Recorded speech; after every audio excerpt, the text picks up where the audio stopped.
We know that by karbunus, when you makiv a carbon during the day, you were able to eat the carbon for that day and the night after. So by zaklal bakudishim alay loylech achar. So since we're talking about a tzaddik, so the Yortzeit, the night after, is always part of the day. So we're still celebrating. We're still in the middle of the day of the Yortzeit. I want to say something very, very brief.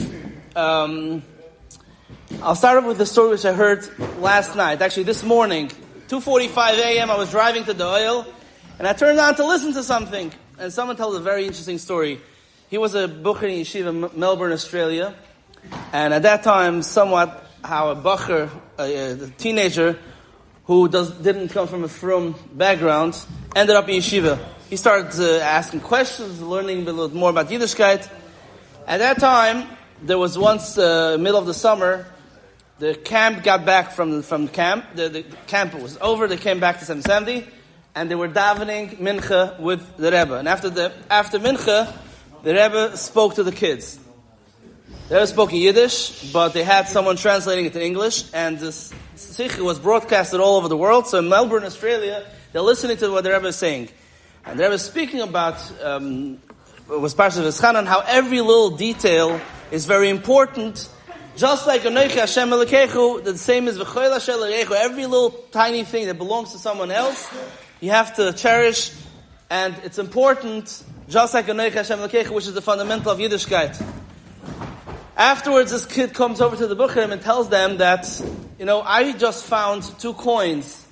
Both coins together was less than $1 Australian. What am I supposed to do? It's not mine. So I told him, you can take it for yourself. However, usually what you do when you find such a thing, you just give it to tzedukah. He said, fine, I want to give it to tzedukah. After you give it to tzedukah, he tells the Bukhrim, I want to write a letter to the Rebbe, to New York, telling him that following the sikha that he was speaking, how every little detail is important, that I just gave these 2 coins to tzedukah. They were first trying to convince, the Rebbe is overwhelmed with so many letters coming from all over the world. However, he insisted, so they wrote down the letter, faxed it in. A few hours later, there was an answer from the Rebbe, praising him for doing this amazing thing. And when I was listening to this story, I felt that this story has 2 very, very strong points that we can take from what the Rebbe taught us. Number 1, every single little detail matters. And number 2, every person matters. A little kid, a teenager, wrote a letter to the Rebbe saying how he did something special. Although there's thousands and thousands of letters that came from all over the world, the Rebbe found time to answer to this kid. So we walking away from such a story, we can take from ourselves. A lot of times we look at Yiddishkeit as a big, huge thing. Sometimes it's hard, we have challenges, and we come to the conclusion, give up. It's either all or nothing. I can't do everything, so let me give up on everything.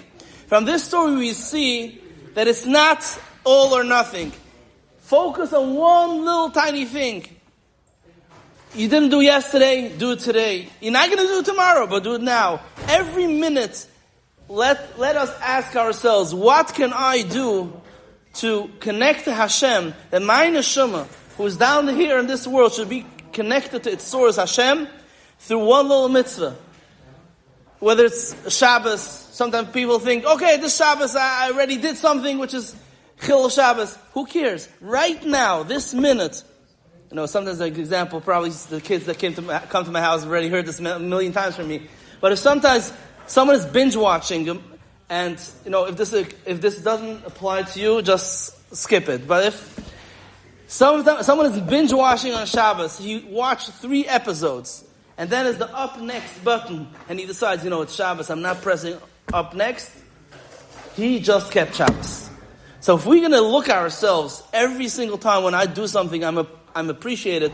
I'm this little kid, but who cares who you are? Every single yid, every single moment, every single mitzvah is important. We have to focus on the detail, not on the larger picture. We will eventually be able to reflect ourselves and be like, wow, look what I'm able to do. It's not all or nothing. It's not I'm successful or a failure. Right now, this second, I was able to do something. I was able to connect to Hashem. I did it, and I feel good about it. And with this approach, I think a lot of our anxiety, a lot of our headaches, and the challenges that we have will very, very easily be overcome.